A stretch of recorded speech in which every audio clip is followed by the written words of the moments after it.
Bonjour à tous, c'est le grand ménage là. C'est les mondialistes, ça dégage. Justin Trudeau vient de démissionner au Canada. Et il y a toute une série comme cela, pareil en Autriche, d'affreux mondialistes qui sont en train de partir. Et vous allez voir d'ailleurs qu'au Canada, le profil qui est prévu pour le remplacer est quand même bien mieux. Je vais y revenir dans un instant. Et c'est souvent comme cela. Évidemment, on se dit que ça doit toucher aussi la France. La pression est mise sur la démission de Macron, alors qu'Ursula von der Leyen a complètement disparu. Je vais y revenir aussi dans un instant. Mais vous allez voir plein d'exemples.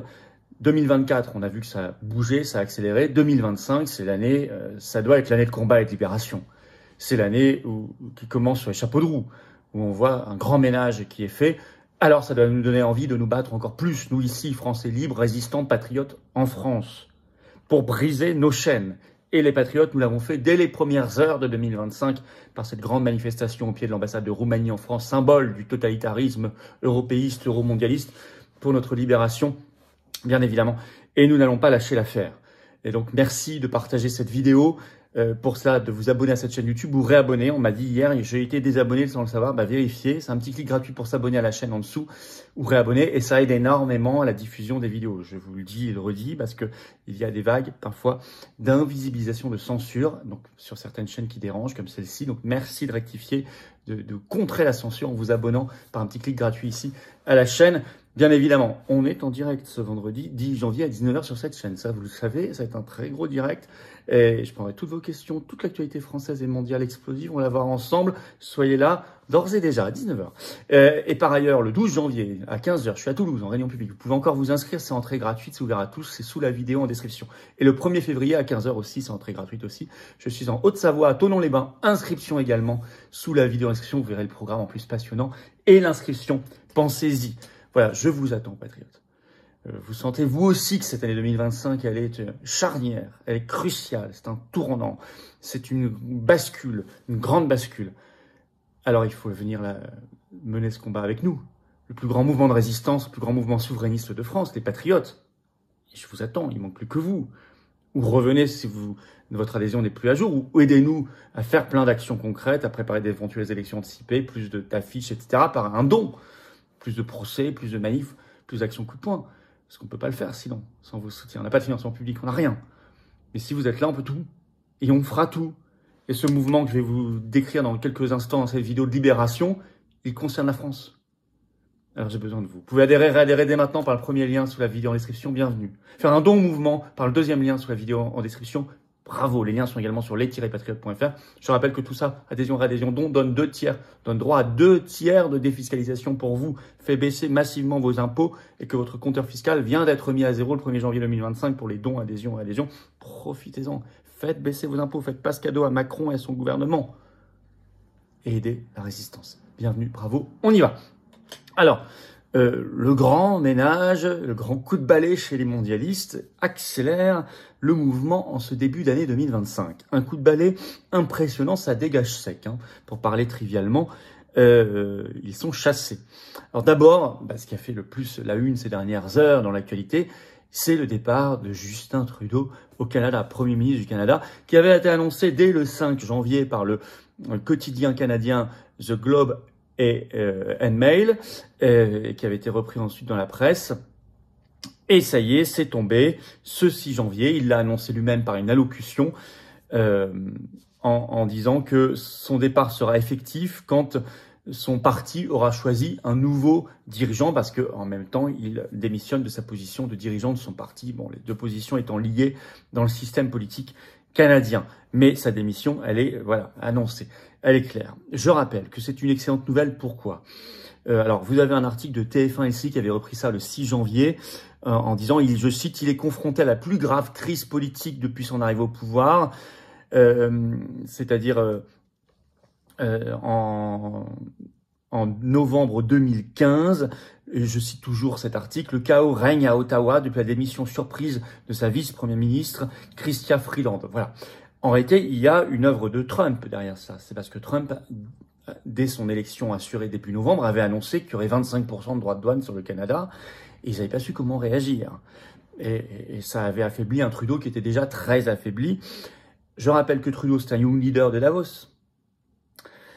que c'est un mondialiste, bien sûr, que c'est un wokiste, qu'il a instauré la taxe carbone au Canada, qu'il est un covidiste acharné, qu'il avait pris des mesures de restriction de liberté et d'obligation vaccinale terribles, qu'il avait pourchassé les convois de la liberté au Canada en 2022, les qualifiant de terroristes. Et c'est un très grand ami, on dirait même le frère jumeau de Macron. Il se déclare progressiste, entre guillemets, comme lui. Ce qui est intéressant, c'est que son successeur, celui qui a le plus de chances, présumé, c'est un certain Pierre Poilievre. Vous regarderez, lui, c'était un grand soutien, ça c'est bon signe, un grand soutien des convois de la liberté en 2022. Un grand soutien de la liberté face aux mesures covidistes 2020, 2021, 2022, etc. Je vais vous dire, on l'appelle souvent le Trump canadien. Rien que ça, c'est déjà par rapport à Trudeau, même s'il est certainement pas parfait, mais enfin c'est quand même bien meilleur signe que l'affreux Trudeau. Donc bonne nouvelle. Mais en Autriche aussi, le chancelier est chassé.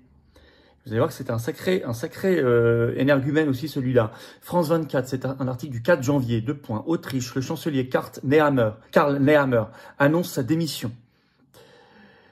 Après qu'il a perdu les législatives de septembre 2024 dans le pays, il a échoué, je cite France 24, à former une coalition centriste avec les sociaux-démocrates. Centriste, mondialiste, européiste, mondialiste. Je rappelle qu'en janvier 2022, il avait pris un projet de loi, le premier au monde, en Autriche, pour rendre l'obligation vaccinale Covid obligatoire chez tous les habitants de plus de 18 ans. Il voulait même au départ plus de 14 ans. Sinon, une amende de 600 €. On avait même, nous, patriotes, dans la foulée, fait une manif au pied de l'ambassade d'Autriche en France. Je m'en souviens très bien sur cette affaire. C'était lui. Et c'est lui qui est parti. France 24 évoque, je cite, une tempête politique en Autriche. Alors, résultat, Le Monde en parle dans un article ce 6 janvier. Des négociations se font désormais avec le FPO, arrivé en tête des élections législatives de septembre dernier. Herbert Kickl, qui est le chef du FPO aujourd'hui en Autriche, présenté par Le Monde comme très radical, vous allez voir pourquoi, a été reçu ce 6 janvier par le président fédéral de l'Autriche, Alexander Van der Bellen, pour former une coalition. Alors, pourquoi il est qualifié de radical par Le Monde? Parce que Le Monde considère qu'il a, je cite, des convictions pro-russes, anti-vax et identitaires. Parce qu'il est contre l'immigration massive, il était anti-covidiste. Alors, en plus, il a été, pendant le Covid, rappelle Le Monde, un défenseur de l'ivermectine. Et il s'oppose, je cite, au passage en Autriche des livraisons d'armes vers l'Ukraine. Non seulement pas de livraison d'armes vers l'Ukraine, vous savez que l'Autriche a un statut de pays neutre, mais il pousse la neutralité loin en disant « je veux même pas que passent des convois d'armes qui vont vers l'Ukraine sur le territoire autrichien ». Et il est opposé, je cite aussi, à toutes les sanctions de l'Union européenne contre Moscou. Parce qu'il veut la paix. Il veut les conditions possibles de la paix. Anti-covidiste. Bon, alors, c'est pas parfait, il n'est pas clairement pour sortir de l'Union européenne, je ne veux pas idéaliser non plus le profil.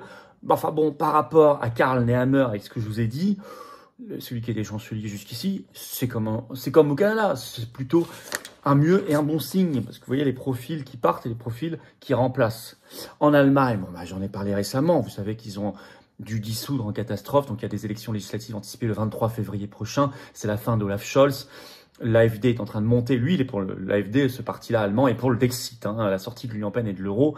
Il monte fortement dans les sondages, soutenu d'ailleurs par Musk, on en a parlé. Et il y aura d'ailleurs le 9 janvier sur X, le réseau social X, où mon arrobase c'est f-Filippo, comme Instagram, si vous voulez me suivre, une discussion entre Elon Musk et Alice Weidel, la chef de l'AfD en Allemagne. Bon. Au Royaume-Uni, le chancelier, l'affreux chancelier Keir Starmer, très mondialiste, il est en très grande difficulté. Alors non seulement parce qu'il est attaqué par Musk, mais ça a ravivé des polémiques très problématiques pour lui. Un scandale a ressurgi autour de cette affaire ténébreuse, terrible, des gangs d'essentiellement de Pakistanais qui ont organisé le trafic sexuel de milliers de fillettes et de jeunes filles et jeunes femmes britanniques pendant des décennies, alors que la justice britannique a fermé les yeux. Enfin, c'est très sordide. L'affaire était déjà sortie il y a quelques années, mais là, elle prend une ampleur de polémique politique enfin au niveau, parce que ça avait été mis sous le tapis au Royaume-Uni par la justice et par les politiques, et notamment par Keir Starmer. Pourquoi? Parce qu'il a joué un rôle à l'époque, pas comme Premier ministre, il ne l'était pas encore, mais vous allez voir, je vais essayer grâce à un tweet sur X le 3 janvier d'Elon Musk, auprès de ses 210 millions d'abonnés, que l'affaire a pu surgir. CNews en parle ce 5 janvier dans un article, je vais vous la citer. Je vous cite un extrait.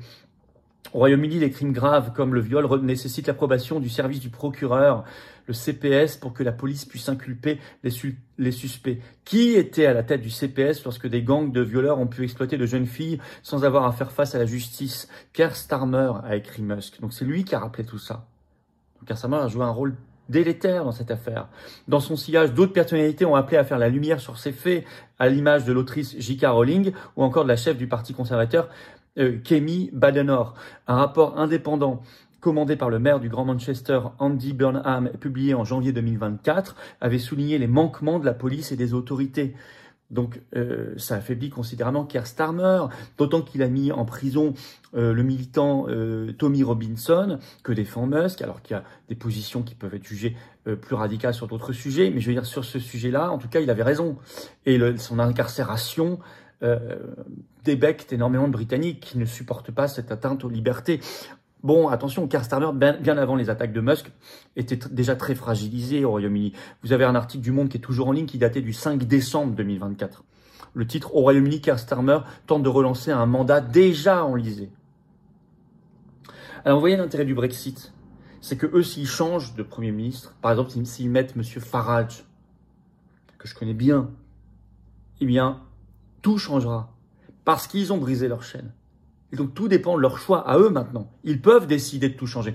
Nous, étant dans l'Union européenne, dans l'euro, dans ce système-là, et Schengen, puis tout le reste, même si on changeait demain de Premier ministre et qu'on prenait soi-disant un Premier ministre très très différent, ou un président très très différent, et les filles, RN, ou Reconquête, ou je ne sais quoi, tant que ce sont des partis qui restent dans ce système européiste, dans l'Union européenne, dans l'euro, dans Schengen et tout ça, ça ne changerait rien, quasiment rien.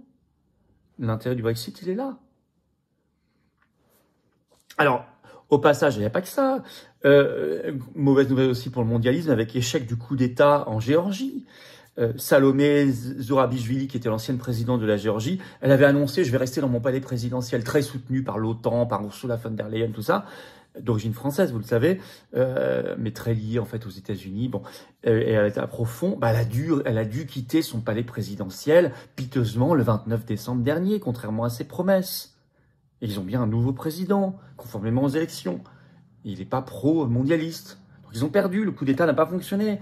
En Roumanie, alors pour l'instant, ils ont réussi à mettre de côté Georgescu qui devait gagner l'élection.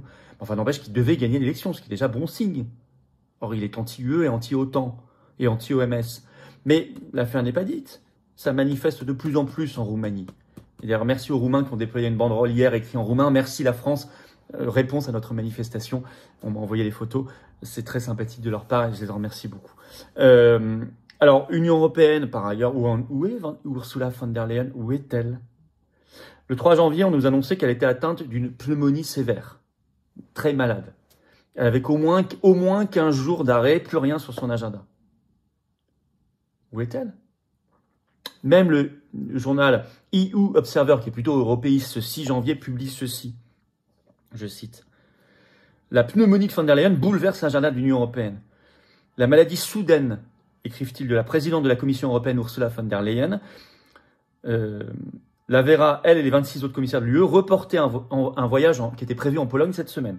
La visite des principaux responsables de l'Union européenne à Gdansk, sur la côte polonaise de la mer Baltique, devait avoir lieu le 9 janvier pour marquer le début de la présidence polonaise de l'Union européenne.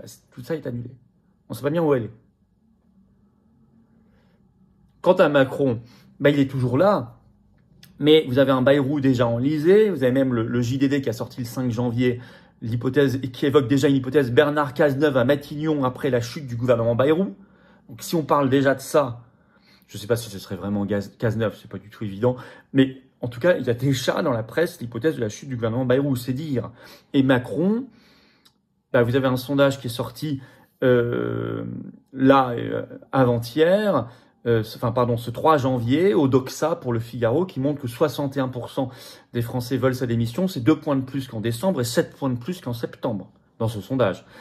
Et c'est même 85% parmi les électeurs RN et 92% parmi les électeurs LFI. Je pense 100% chez les Patriotes. Donc avec des éléments par ailleurs, au-delà de ça, très négatifs dans l'opinion publique française, de plus en plus négatifs. Je cite, selon ce sondage, Macron inquiète 71% des Français, 65% d'entre eux considèrent qu'il n'est pas attaché aux valeurs démocratiques. Donc, il y a une pression de plus en plus forte. Alors que faire? Rien n'est gagné, mais enfin, il y a quand même des victoires, des batailles qui sont gagnées. Vous savez, en France, si tout se précipite et qu'on a une présidentielle anticipée, et c'est pas du tout impossible. Il faut toujours se battre pour le départ de Macron. Hein. Ceux qui disent ça sert à rien parce qu'il a dit qu'il démissionnerait pas un jour au mois de novembre dernier, ils n'ont rien compris à l'histoire, avec un H majuscule. L'histoire se passe pas comme ça. L'histoire, ce sont des rapports de force et des combats. Et nous sommes patriotes dans le combat et l'action concrète de terrain, tout le temps. Donc c'est pour ça qu'il faut obtenir le plus vite possible le passage au parrainage citoyen pour l'élection présidentielle pour reprendre la main. Il y a le lien vers la pétition nationale pour les parrainages citoyens. Et cette semaine, on va écrire à tous les maires qui n'ont pas signé en 2022. Et la semaine prochaine, un courrier à tous les parlementaires pour faire changer la loi. Notre campagne continue, mais la pétition nationale est très signée. Vous pouvez la signer maintenant sous la vidéo inscription et la relayer. Je crois qu'il faut être à la mesure du temps. Nous sommes dans une époque de grands bouleversements, de chocs frontaux. Donc il faut être radical au sens étymologique du terme, aller à la racine des choses. Nous sommes pour la sortie de l'Union européenne, de l'OMS, de l'OTAN, de Schengen, de l'euro, de toutes ces structures de la superstructure mondialiste. Tout ça se tient avec cohérence, c'est le même système. Il faut sortir de tout, il faut tout dégager, il faut tout démanteler. Passer dans un nouveau monde, un nouveau siècle. Celui des peuples libres, des humains respectés, des nations souveraines qui coopèrent entre elles au niveau mondial, mais en toute souveraineté, quand c'est nécessaire et utile, sur des grands projets d'avenir positifs pour tout le monde. Et dans le respect de la paix et de la liberté. Mais c'est ça un beau projet, c'est celui de la France libre. Mais il ne sera pas comme ça. Mais là, on voit que, regardez, la somme des combats, ce que ça produit déjà. Alors, c'est pas le moment de lâcher l'affaire. Merci, partagez cette vidéo. Pour ça, vous abonnez à cette chaîne YouTube par un petit clic gratuit. Inscrivez-vous pour Toulouse le 12 janvier. Tournons les bains le 1er février par les liens vers les réunions publiques. Je suis heureux de vous retrouver sous la vidéo en description. Je vous attends, patriotes. Voilà. On sera en direct ce vendredi 10 janvier à 19 h. Soyez là sur cette chaîne. Et puis, je vous attends, patriotes. Vous pouvez adhérer, réadhérer ou faire un don et bénéficier de 2 tiers de défiscalisation. Vous mettez 100 €, ça fait 67 € d'impôts en moins pour vous. Profitez-en. Vous mettez 6 000, ça enlève 4 000. Il y en a qui peuvent, faites-le. Vous mettez 6 €, ça fait 4 € en moins, etc. 60, ça fait 40, etc. Vous êtes les bienvenus. Avec vous, je peux tout. Avec nous tous, ensemble, on peut tout. Seul, isolé, on ne peut rien. Mais ensemble, on peut tout. Et oui, par ailleurs, on n'a pas de financement public, on n'a pas un centime de subvention publique, ni d'aide des banques. On est anti-oligarchique à 150 000 %, indépendant, libre. Mais j'ai besoin de vous. Venez, je sais que ça vous démange, mais passez le pas. C'est pour vous, c'est de la politique avec un P majuscule pour vous et vos enfants. Et vos enfants et peut-être vos petits-enfants. Que vous soyez en métropole, outre-mer, à l'étranger, vous êtes les bienvenus. Dans cette grande famille avec un F majuscule au vrai sens du terme, pour des vraies belles valeurs et notre pays qu'on aime. Le lien pour adhérer, réadhérer, c'est le premier lien sous la vidéo en description. Ce lien est également commenté par une petite fiche sur l'écran maintenant et dans quelques secondes un lien sur l'écran. Faire un don au mouvement, deuxième lien sous la vidéo en description. Les liens sont également sur notre site les-patriotes.fr, 2 tiers de défiscalisation avec compteur fiscal remis à 0 depuis le 1er janvier 2025. Profitez-en. Bravo aux donateurs réadhérents également. Bienvenue aux nouveaux adhérents patriotes. Et vive la France.